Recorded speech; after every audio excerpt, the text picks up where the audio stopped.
2:15 PM. Kasagsagan ng bagyong Uwan. So yan sa bintaan nakuha. Yan, medyo makulimlim siya. Tapos maambon pa lang naman.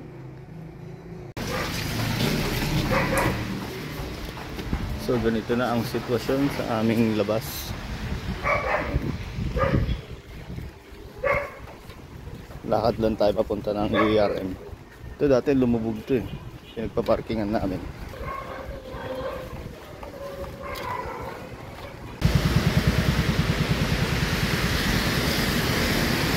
Yan, sana hanggang bukas sana ganito lang.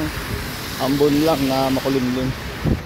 Kasi sabi kasi sa balita, gabi pa daw yung yung pinakadating talaga nung bagyong Uwan dito sa Metro Manila.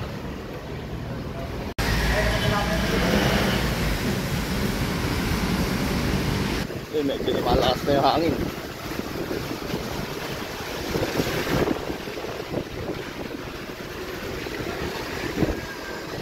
Lumalakas yung hangin.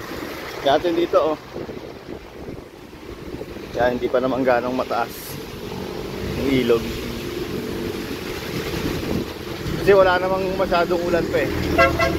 Sana nga tuloy-tuloy na walang ulan. Sana humina na yung bagyo. Kasi dati tumataas to. Ayan, naputikan pa yung pako.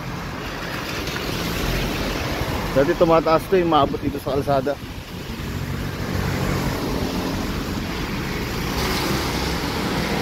So ulit naputikan pa. Ngayon pala ay Sunday, November 9. Parang nakakapanibago kasi na hindi gaano ang traffic yan. Linggo nga pala ngayon.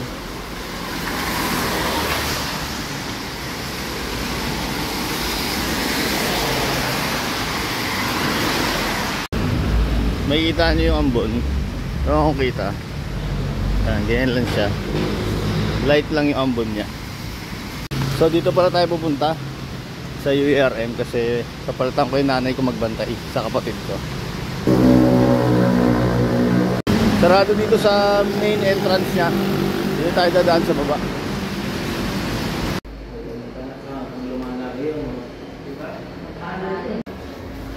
Second floor.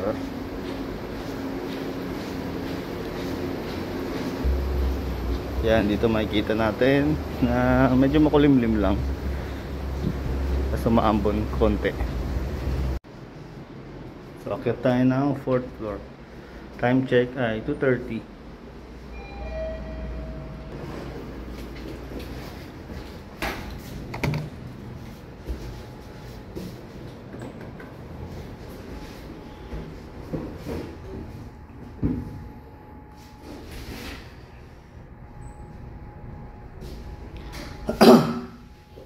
Sana mamayang gabi hindi naman lumakas yung bagyo. Kasi daming kawawa, lalo yung mga homeless dyan sa gilid ng kalsada. So dito na tayo ngayon. Dito hindi natin makikita kasi may takip, pero dito makikita yung ako makikita yung lakas ng hangin. Ewan ko kung rinig dito sa video.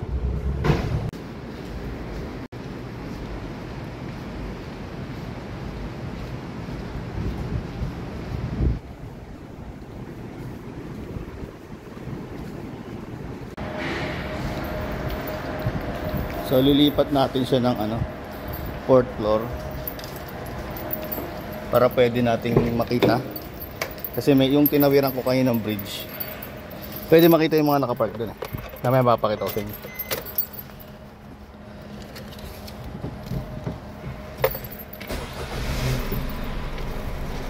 So natin yung ticket natin ngayon ay November 9, November 7 ito. So wala nang alisan to dito sa sa parking kasi nga syempre yung bagyo mahirap naman pag mabaha. So ito yung ilog sa likod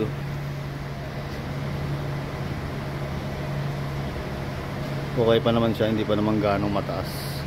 So akyat na lang natin ng 4th floor para sigurado. Time check 2:39 PM.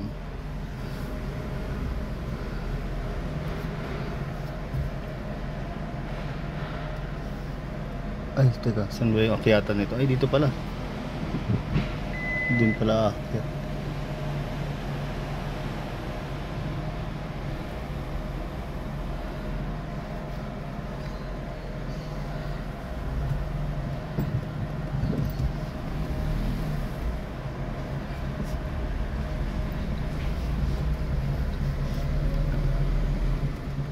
Oo nga pala, dito pala. Doon tayo magpa-park sa ano, yung may bridge na tawiran papunta sa kabilang building. Para nakikita natin from time to time.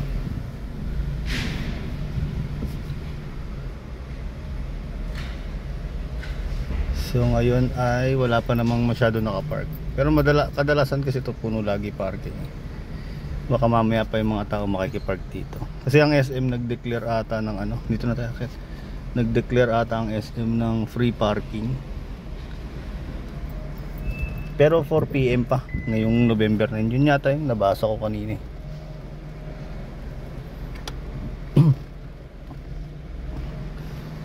Yan. Ito tayo akyat.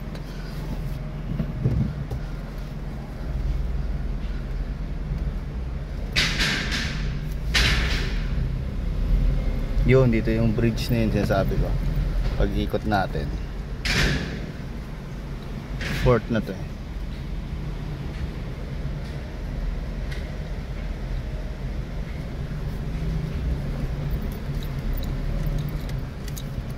Sa dito banda yun o doon o.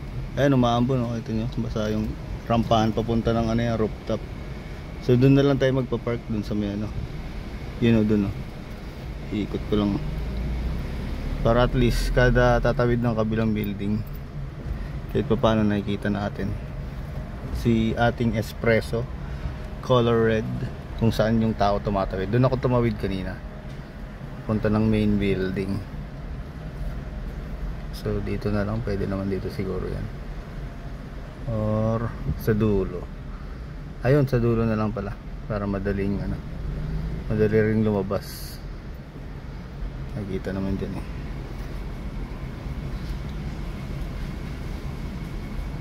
Okay, atras.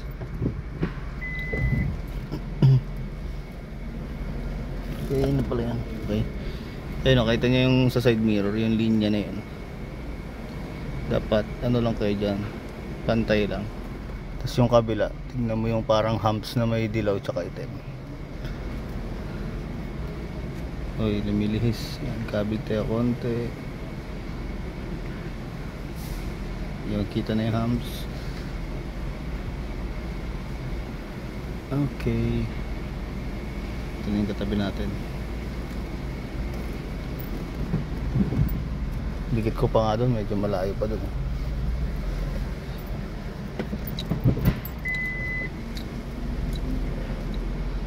Yan.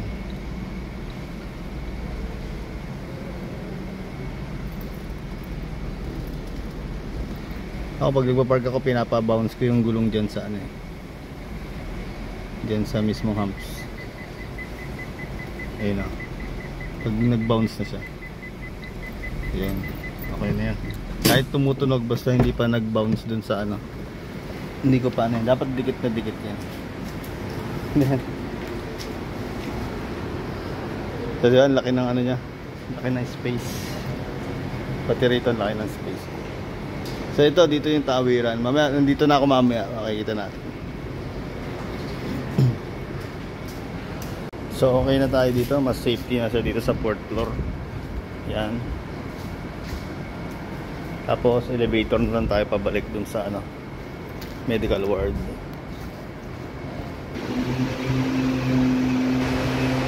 Yo, what's up? Mamaya siguro mapupuno tong parking kapag ka ano, malapit ng gumabi. Kasi yung mga magpa-park dito, yung mga babahain, yung mga flood prone area. Sige na, Muning. Sige na. Ayaw sumama.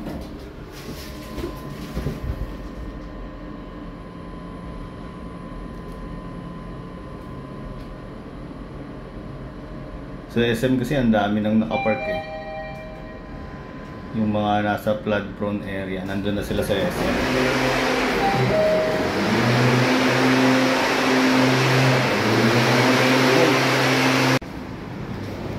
So ito na yun. Dito na dito na ang ating espresso sa 4th floor. Kaya mas safe na siya dyan. May atin titignan yan. Silip-silipin natin mamaya. Lalo kapag lumakas yung ulan. Update. Yan. Maambon pa rin. So 4 PM. Yan, medyo dumidilim na. Lumalakas na rin yung ambon. Punta tayo ngayon ng bilihan na ang tubig.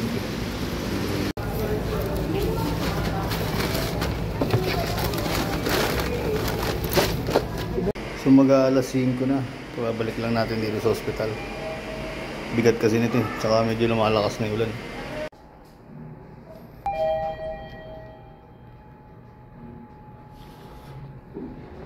Mag-aalas 6 na. Kain muna tayo ng pepino.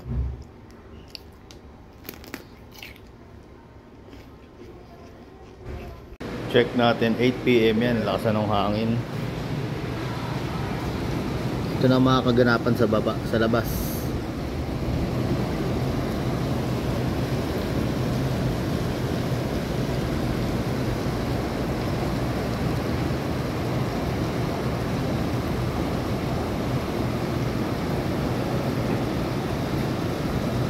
Medyo lumalakas na yung ulan.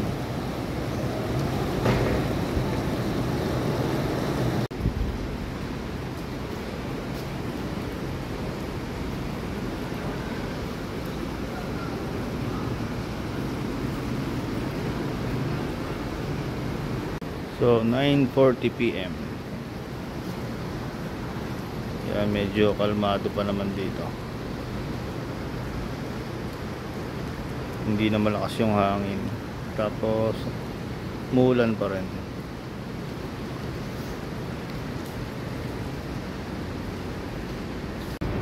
"10 PM wala nang ulan. Pero may hangin pa rin. So okay naman sa espresso dito. Tingnan natin dito sa may bridge. Yan, medyo may hangin pa rin siya. Pero yung ulan nawala na. 12 AM na ng November 10. Lakas pa rin yung hangin.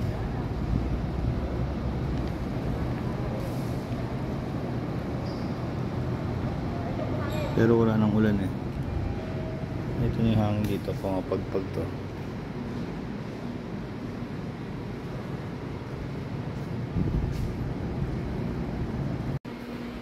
"3:45 AM November 10. Taas ng hangin, sinira na niya yung mga trapal dito.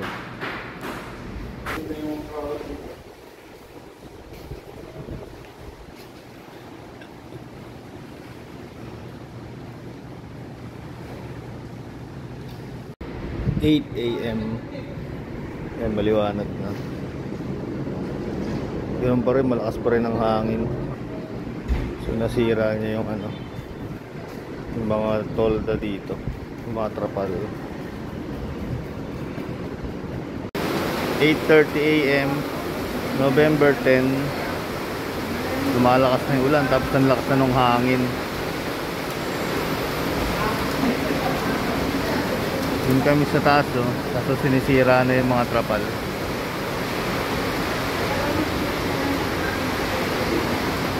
Pero nasa labas na ng par yung bagyong uwan.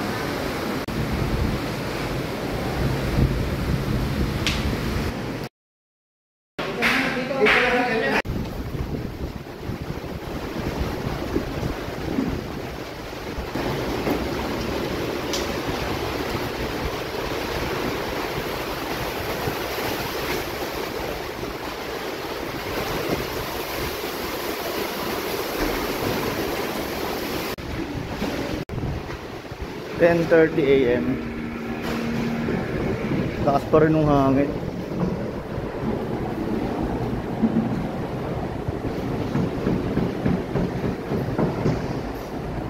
Eh na, okay na to eh. Sinira na naman ng hangin.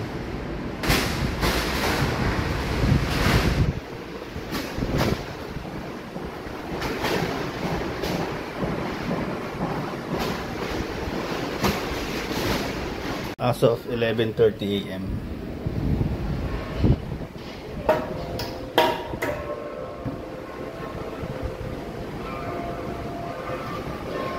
Lakas pa rin ng hangin.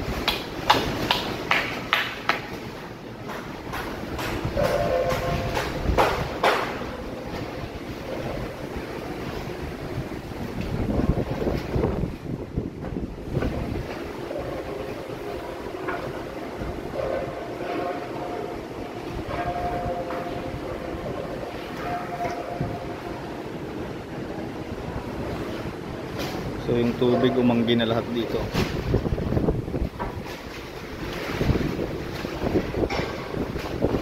Talos pa rin ang hangin. So time check 2:45 PM. Yan, ayos na naman ulit nila. Pero malakas pa rin yung hangin eh.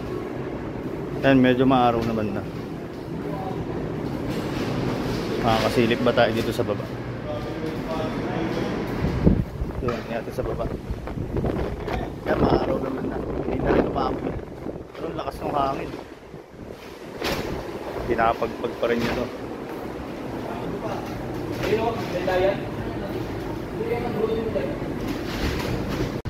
So 4 PM na ngayon, November 10. Yan, maliwalas no. Ang ganda na, blue sky na. Kita niyo yung bintana ng hospital. Puro trapal na yan. Mga bagong kapit yan kasi sinira ng hangin kanina eh. Pero ngayon maliwalas na, mukhang gaganda na panahon. Time check 5:30 PM. Kaya nakabalik na tayo dito sa bahay kasi tingin ko wala naman ng hindi naman na nagbabadya yung baha tsaka yung ulan.